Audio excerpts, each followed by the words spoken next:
Hello everybody, welcome back to a new video. This video is going to contain spoilers for the original God of War trilogy. So if you do not want to be spoiled, please turn away now. Let's get started.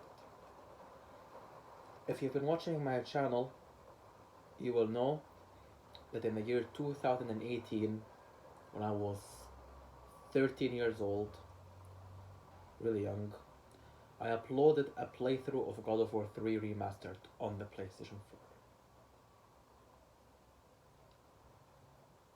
4. And I played God of War 3 Remastered too many times to count. I don't know how many times I've played it, but I played it many times. Before I get into the content of this video, I would like to speak to you how I played the God of War franchise. I began with God of War Ascension, and then I played God of War 3, and then I played God of War 3 Remastered again on the PS4, and then I played God of War 2018. And then after thinking about it for some time, I decided to play the entire franchise from scratch.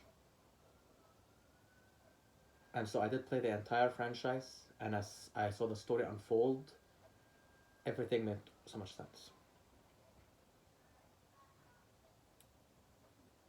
So one aspect of God of War 3 is that many people think that the story and the events of the game are pointless, and that there was no point to what happened in God of War 3, and that it was all for nothing. Is that the case? To answer this question, we must first look at the fundamental constant of the franchise.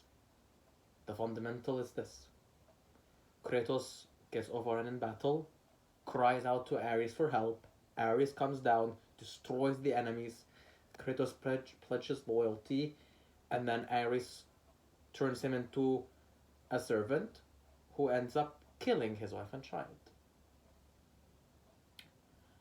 And then Kratos has nightmares. So for 10 years he serves Olympus, and he wants freedom.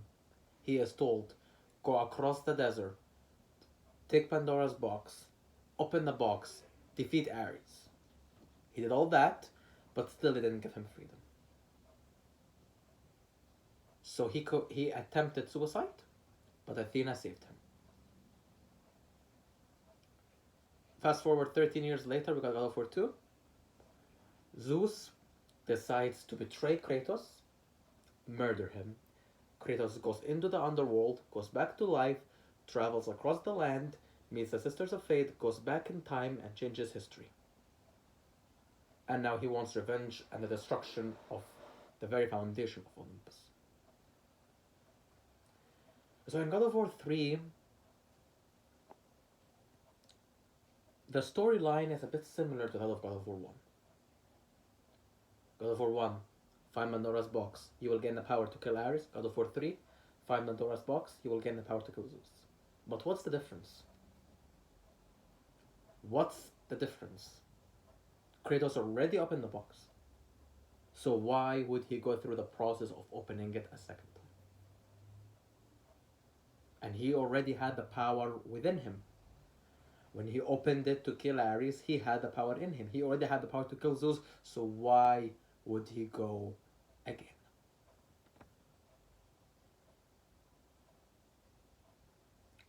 In God of War 3, as many of you are aware, Olympus was destroyed, and Kratos seemed like a demon. In my opinion, in God of War 3, Kratos becomes one of the darkest characters in PlayStation history.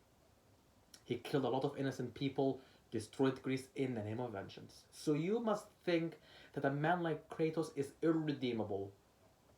But no. Because Kratos found Pandora,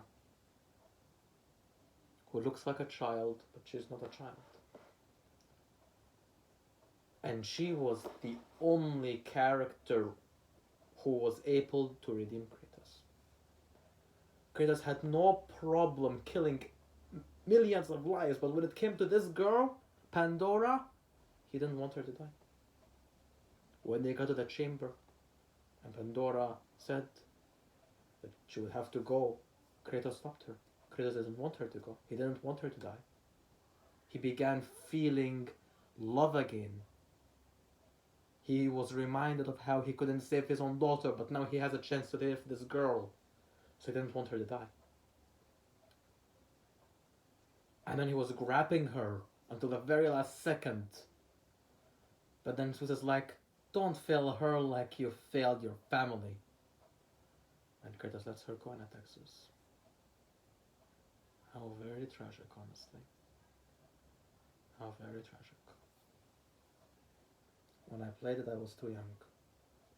Too young to understand the tragedy that just happened. But now that I'm on the fence of being 18,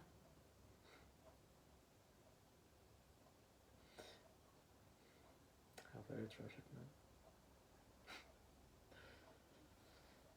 How very tragic. He opens the box and it's empty. So he fights on Zeus with whatever strength he has, and then the spirit of Zeus comes up and chokes Kratos. But while Kratos was locked in his mental psyche, that the only thing he was seeing were his deeds, the murder of his family, the murder of Athena, even swimming in the pool of all the lives he's murdered. Can you imagine? It was Pandora who guided him beyond her death. It was her spirit who made him move, who made him find hope, until he found hope and killed Zeus. So when you say God of War 3 is pointless, it's not. It's far from pointless. Yes, Kratos had the power within him, but he had to go through that journey. He had to meet Pandora to allow himself to feel the power, to forgive himself for his sins. And even though she died, she still aided him beyond her death. And he used the power to kill Zeus. And to prove to you that Kratos could be redeemed, Athena comes and demands the power. But Kratos refuses. Kratos impales himself and lets hope into mankind. Which disappoints Athena and upsets her. But still.